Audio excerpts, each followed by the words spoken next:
Many of you today probably feel the same as I do. There are a lot of tears in our hearts.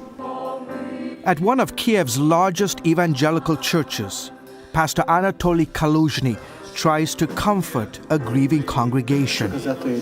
To be honest, I am not euphoric.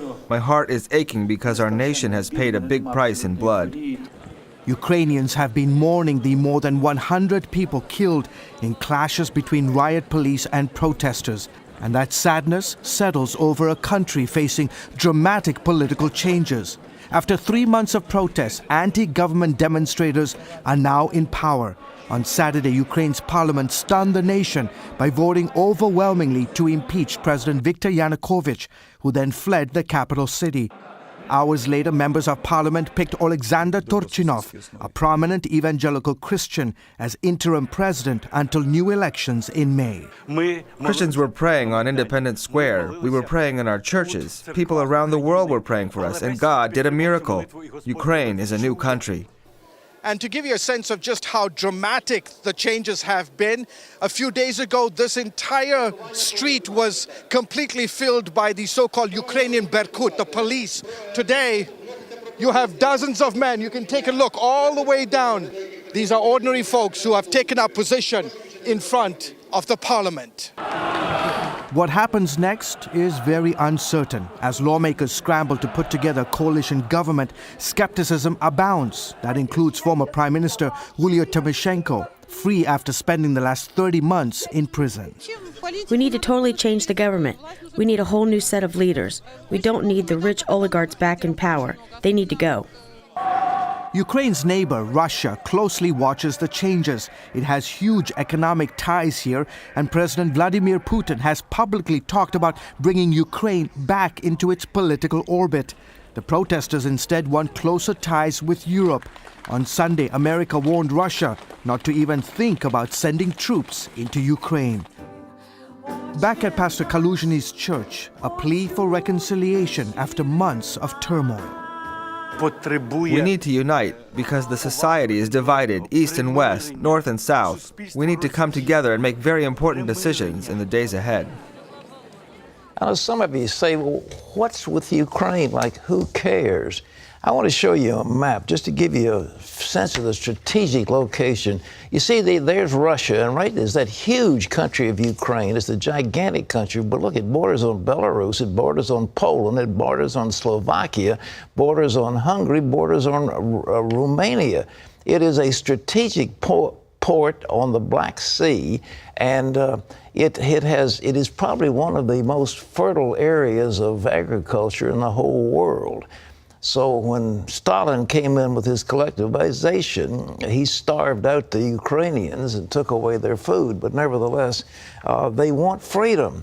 And it's just amazing. The Russians want it because, you see, Putin wants to reestablish the former Soviet Union. He wants greater Russia. He wants hegemony. And right in the middle of the triumph of that Winter Olympics, they pull this thing away from him. I mean, it's one of those ironies of history. Now, George Thomas is over in Kiev, the capital of the Ukraine. And George, tell us about that interim president. That comes as quite a shock.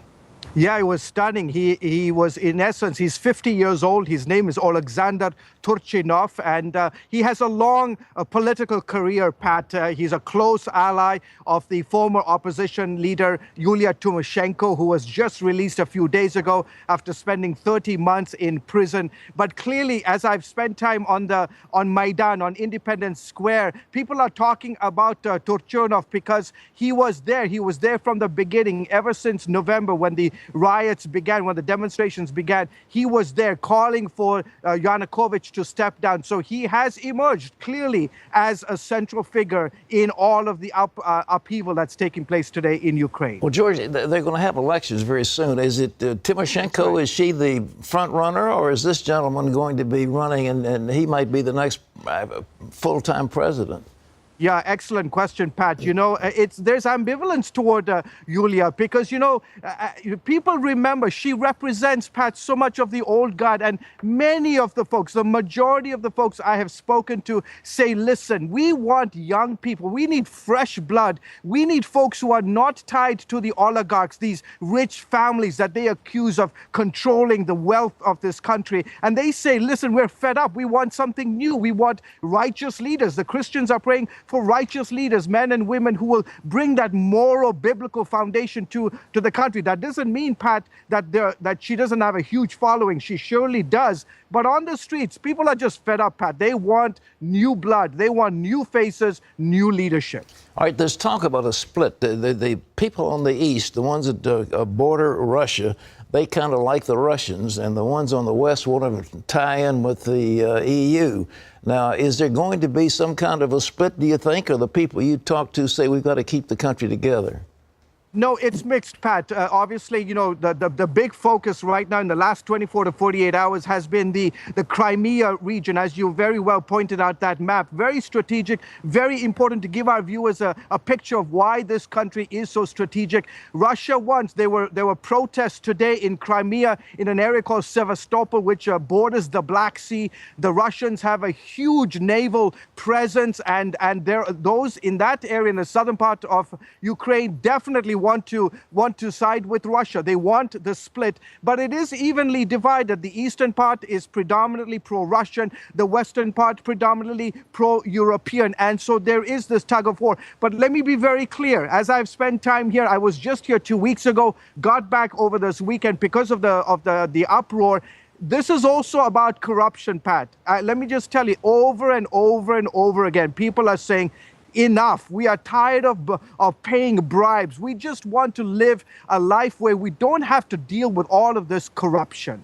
Well, I understand the country's bankrupt now. Fortunately, the IMF has come together, and the European Union and the United States have said, okay, here's a rescue package. Putin has put up $15 billion, and it looks like it'll take more than that, but nevertheless, the Western powers are saying, we're going to bail you out. Is that coming pretty fast from what you hear, or do you hear anything about it? Yeah, obviously that's a huge concern, as you well pointed out. This is, in essence, a bankrupt country, and Russia came to the table very quickly. The accusation that's been made against the West, especially the European Union, is like, hey, guys, what have you been waiting for? We've been bankrupt all this time. How come you didn't bring some money to the table like the Russians did? And so Putin, last November, thought, boy, I've got the winner. I've got the prize, Ukraine. They're going to accept $15 billion and subsidies in gas. And then suddenly, thousands of people hit the streets of Kiev and say, wait a minute, Vladimir Putin, we don't like that solution. So clearly people are, the Brits have coughed up some money to help the country, but clearly going forward, I think there's a wait and see approach. Let's see who is going to make up this coalition, what's going to happen in the next few days. And then obviously the big question, Russia, what do they do?